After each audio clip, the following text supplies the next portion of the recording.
Saya merupakan salah satu dosen pada program studi manajemen Fakultas Sosial dan Hukum Universitas Quality. Di sini saya akan memaparkan salah satu mata kuliah yang saya ampu, yaitu mata kuliah manajemen pemasaran. Mata kuliah manajemen pemasaran diperuntukkan untuk mahasiswa pada semester 3 dengan beban SKS 3 SKS. Selamat siang, salam sejahtera untuk kita semua. Hari ini kita masuk mata kuliah manajemen pemasaran bersama Ibu Maria Restina Situmorang SMSI. Sebelum kita mulai perkuliahan kita hari ini, baiknya mahasiswa kami boleh mengisi daftar hadirnya di website kita di aplikasi Telegram. Oke. Hari ini kita masuk mata kuliah manajemen pemasaran. Ya, kira-kira ada yang tahu nggak arti pemasaran itu apa? Satu orang boleh? Oke, boleh Hana? Jadi kalau menurut Hana itu pemasaran itu adalah salah satu kegiatan pokok utama yang dilakukan oleh perusahaan baik itu di bidang jasa atau barang untuk mempromosikan produk yang dihasilkan oleh perusahaan tersebut. Jadi itu bisa mendapatkan dana yang diinginkan oleh perusahaan untuk mencapai tujuannya. Oke, bagus sekali ya jawaban si Hana. Oke, untuk memperdalam materi kita, boleh kita buka slide kita hari ini tentang manajemen pemasaran. Tapi baiknya sebelum kita mulai, Ibu akan memaparkan sedikit tentang rencana pembelajaran semester kita hari ini. Yang pertama, pertemuan pertama kita itu adalah kontrak kuliah, ya. Dimana kontrak kuliah kita itu yang pertama, pertemuan pertama itu bagaimana kita berkomitmen untuk menjalani perkuliahan kita selama 1 semester ke depan, ya kan? Di pertemuan pertama itu kita bahas kontrak kuliah.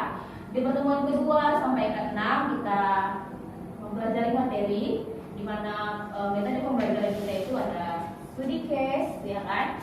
Ada project based learning, ada apa lagi? Problem based learning, ya kan? Ada lagi apa? Discovery learning gitu. Jadi untuk pertemuan 2 sampai 6 itu kita mempelajari materi. Di pertemuan 7 nanti juga kita sampai juga materi. Di pertemuan 8 kita melaksanakan ujian tengah semester. Ujian tengah semester itu adalah untuk mereview, menguji apakah kita bisa menguasai materi kita di pertemuan 2 sampai di pertemuan 7. Selanjutnya di pertemuan 9 juga kita kuliah seperti biasa, mempelajari materi kita. Dan di pertemuan 16 nanti kita melaksanakan ujian akhir semester. Sekilas tentang rencana pembelajaran semester kita untuk mata kuliah manajemen pemasaran. Oke, untuk mempersingkat waktu kita bahas materi kita manajemen pemasaran. Apa sih tujuannya kita mempelajari manajemen pemasaran? Oke, ini kita bahas ya materinya.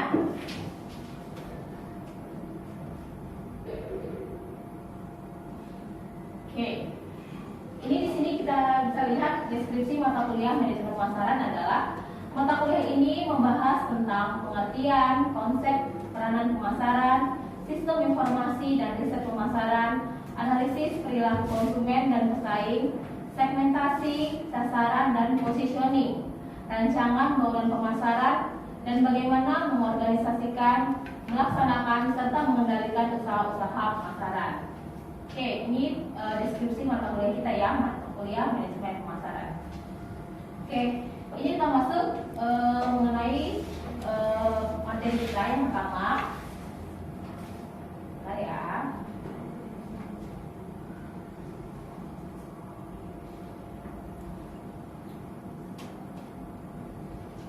Oke, kelihatan ya. Ini mata kuliah manajemen pemasaran. Tadi kita sudah dengar ya pendapat dari teman kita si Hana tentang arti dari pemasaran. Gimana kalau arti dari manajemen pemasaran? Ada yang bisa? Saya, Bu. Oke, Hans boleh? Jadi menurut saya, Bu, manajemen pemasaran itu adalah sebuah sistem kegiatan bisnis yang bertujuan untuk merencanakan, menentukan harga, promosi, serta distribusi barang atau jasa untuk memuaskan konsumen. Oke, sepertinya si Hans ini udah menguasai materi kita hari ini ya. Oke, ini kita bahas ya tadi penambahan dari pendapat dari Hana dan pendapat dari teman kita Hans. Ini pengertian pemasaran menurut para ahli. Yang pertama menurut Hans Lindstrom. Apa itu pemasaran? Pemasaran itu merupakan suatu kegiatan penyaluran barang atau jasa dari tangan produsen ke tangan konsumen. Ada juga pendapat lain dari Philip dan Duncan, pemasaran yaitu sesuatu yang meliputi semua langkah yang dipakai atau dibutuhkan untuk mendapatkan barang yang bersifat tangible ke tangan konsumen.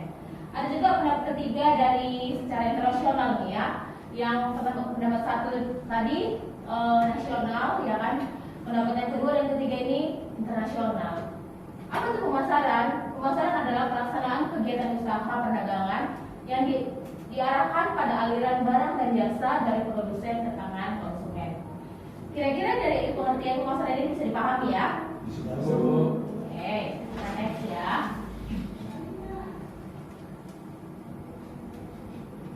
Ini arti pemasaran, yaitu sebuah proses sosial dan manajerial di mana individu dan kelompok memperoleh apa yang mereka butuhkan dan inginkan dengan menciptakan dan saling mempertukarkan produk dan jasa serta nilai satu sama lain.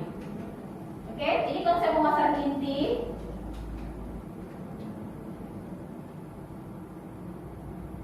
Oke.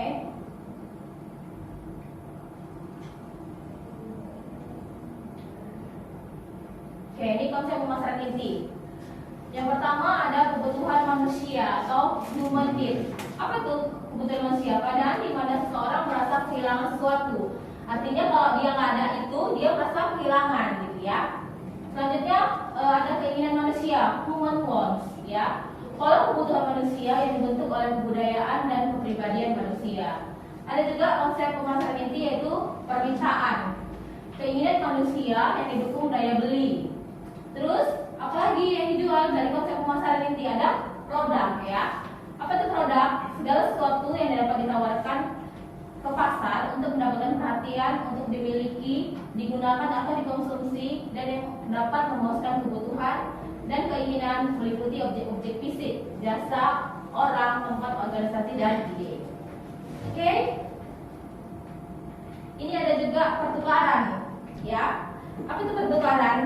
Boleh dibaca kakak ini? Najadilah. Pertukaran tindakan untuk memperoleh objek yang diinginkan dari seseorang dengan menawarkan sesuatu sebagai gantinya. Yang kedua, transaksi.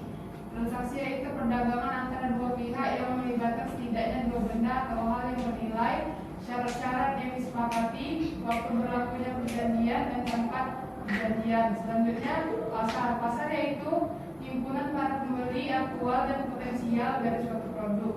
Selanjutnya, pemasaran. Pemasaran itu bekerja dengan pasar untuk mewujudkan pertukaran demi menawarkan kebutuhan dan keinginan manusia. Oke, itu tadi ya bagian-bagian dari konsep pemasaran inti. Ini secara diagram.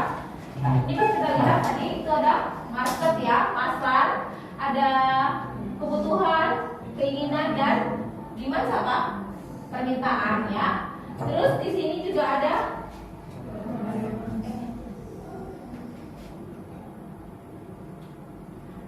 ini exchange, transaction dan relationship. Exchange apa tadi? Pertukaran, transaksi dan hubungan. Oke, ini ada value, satisfaction dan equality, ya kan? Terus ada produk dan service, produk dan pelayanan, ya kan?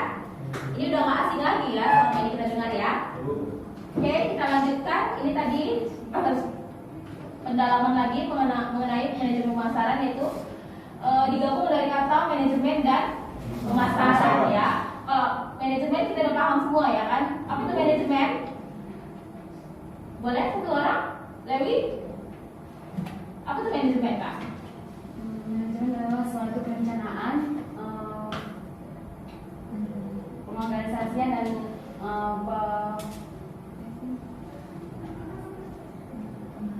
perencanaan, perencanaan, dan marketing dan kontrol ya. Nih, manajemen pemasaran adalah analisis perencanaan, implementasi dan pengendalian atas program-program yang dirancang untuk menciptakan, membangun dan menjaga pertukaran yang menguntungkan ya. Yang pastinya kalau pemasaran itu tujuannya ke profit ya, menghasilkan untung dengan pembeli sasaran untuk mencapai tujuan-tujuan organisasional. Oke, ini ada falsafah manajemen pemasaran. Ada konsep produksi, yang kedua konsep produk, selanjutnya ada konsep penjualan. Ini penting ya, perbedaan konsep penjualan dan konsep pemasaran. Ini kita bahas dulu arti konsep penjualan, yaitu gagasan bahwa konsumen tidak akan membeli cukup produk perusahaan kecuali jika perusahaan tersebut melakukan upaya-upaya penjualan dan promosi yang gencar. Itu konsep penjualan. Ini sekarang kita bahas lagi konsep pemasaran. Falsafah manajemen pemasaran yang menyatakan bahwa pencapaian tujuan-tujuan organisasional bergantung pada penetapan kebutuhan dan keinginan dari pasar sasaran dan penyampaian kepuasan yang diinginkan secara lebih efektif dan lebih efisien dibandingkan dengan pesaing. Ini ada perbedaan konsep penjualan dan konsep pemasaran. Ini kita lihat starting point-nya. Kalau selling konsep itu konsep penjualan ya. Marketing konsep itu konsep pemasaran. Nih, selling konsep itu konsep penjualan pertama apa? Factor itu perusahaan fokusnya ke produk. Terus tujuannya untuk penjualan dan promosi. S-nya tujuannya apa? Keuntungan. Ya, dia keuntungan dengan melihat volume penjualan, tingkat penjualan, berapa produk yang laku gitu. Itu konsep penjualan. Sekarang kita masuk ke konsep pemasaran. Dilihat dari starting point-nya apa? Mereka melihat target pasar ya. Pertama mereka menentukan dulu target pasarnya apa. Terus fokusnya ke kebutuhan konsumen. Nah, customer need. Setelah dia targetkan pasarnya siapa? Nah, kira-kira pelanggan ini butuh apa ya gitu. Misalnya, kalau kita target pasar kita apa? Mahasiswa. Kebutuhannya apa gitu ya kan? Pastinya apa kalau mahasiswa kebutuhannya?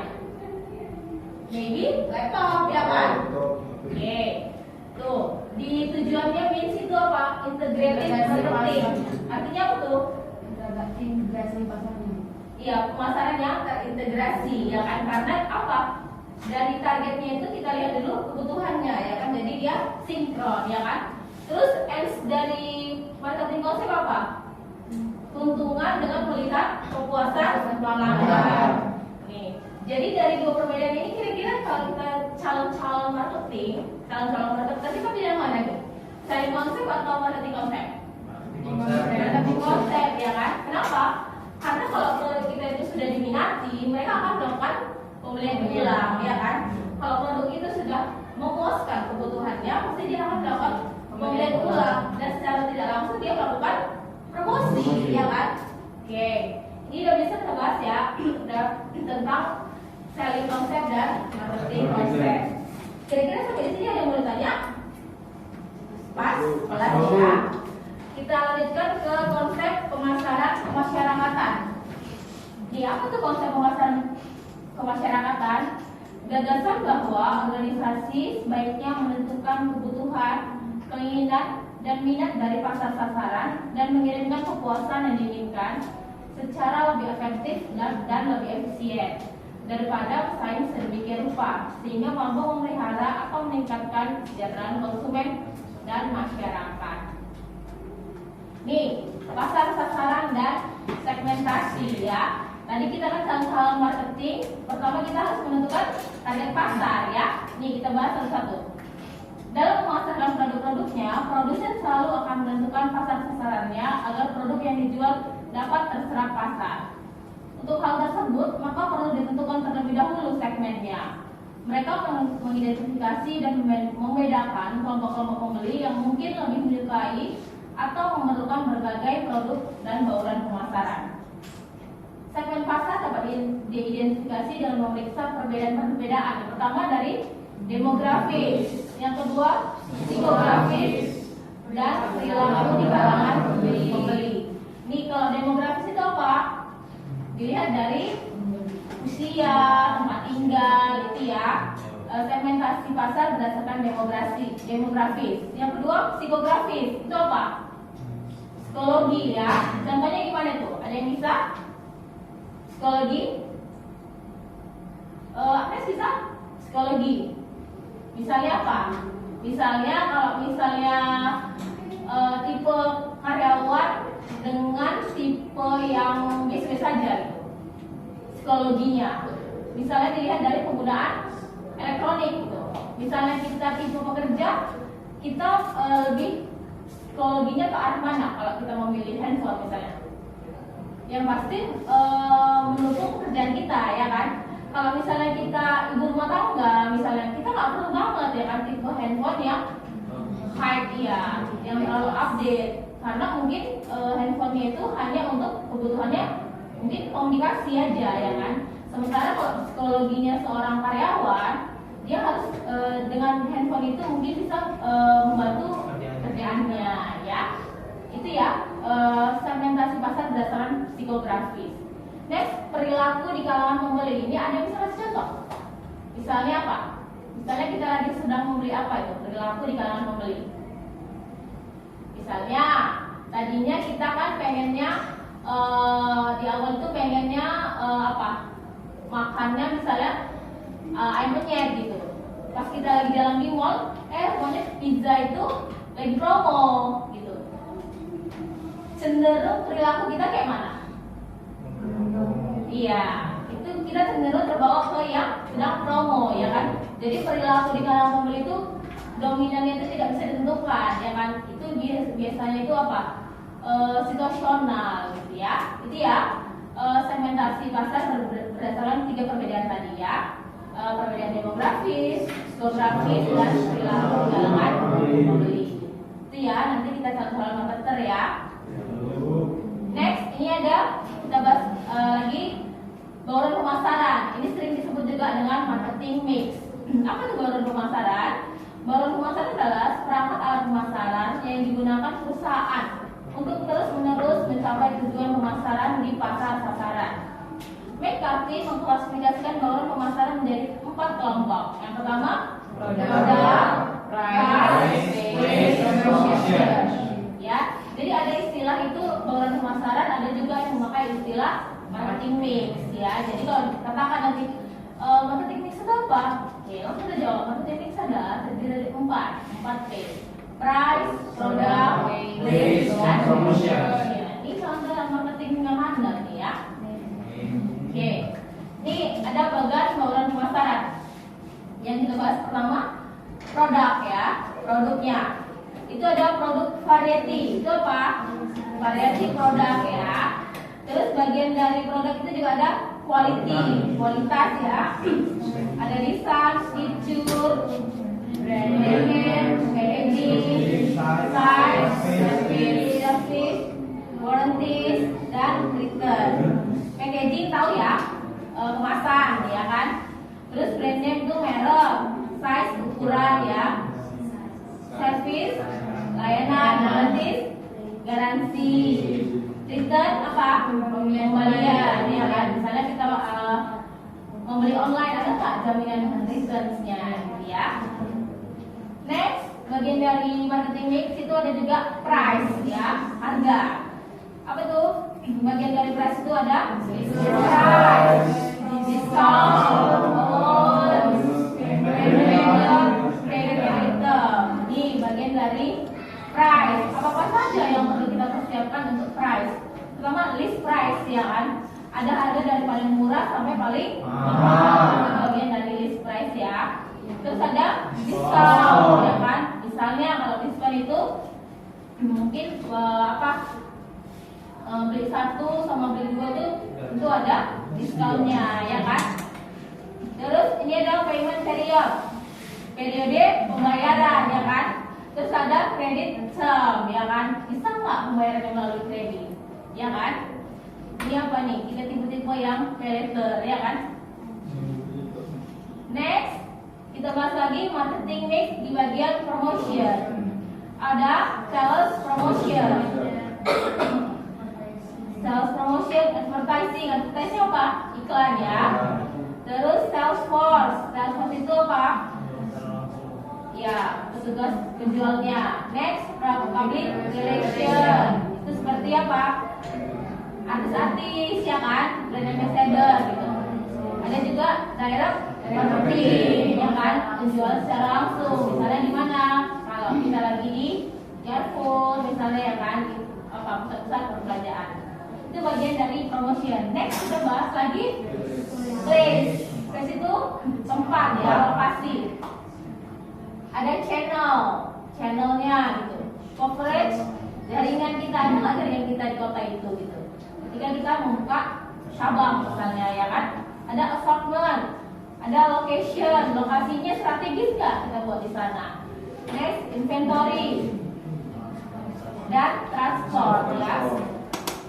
Ini adalah bagian-bagian dari bauran pemasaran. Ini semua diingat di dalam kepala ya, supaya kita nanti ketika kita menentukan pasar, kita lihat dari marketing di sini yang keempat ini. Oke? Kira-kira ada lagi maksudnya? Pas? Oke. Kalau tidak ada lagi ditanya, hari ini kita ada tugas. Tugasnya yaitu menganalisis kasus, di mana kasus itu kita cari kasus-kasus produk yang kira-kira dia ada masalahnya gitu. Misalnya produk ini pertama dia booming, kok lama-lama dia nggak booming lagi ya? Itu kan salah satu studi kasus. Itu contohnya ya. Itu nanti tugasnya masing-masing dikerjakan, nanti kita bahas minggu depan. Oke? Kira-kira ada lagi mau ditanya? Pas? Oke. Jadi kalau tidak ada lagi mau ditanya, kita tutup pertemuan kita hari ini. Sampai ketemu minggu depan. Terima kasih. Terima kasih Bu.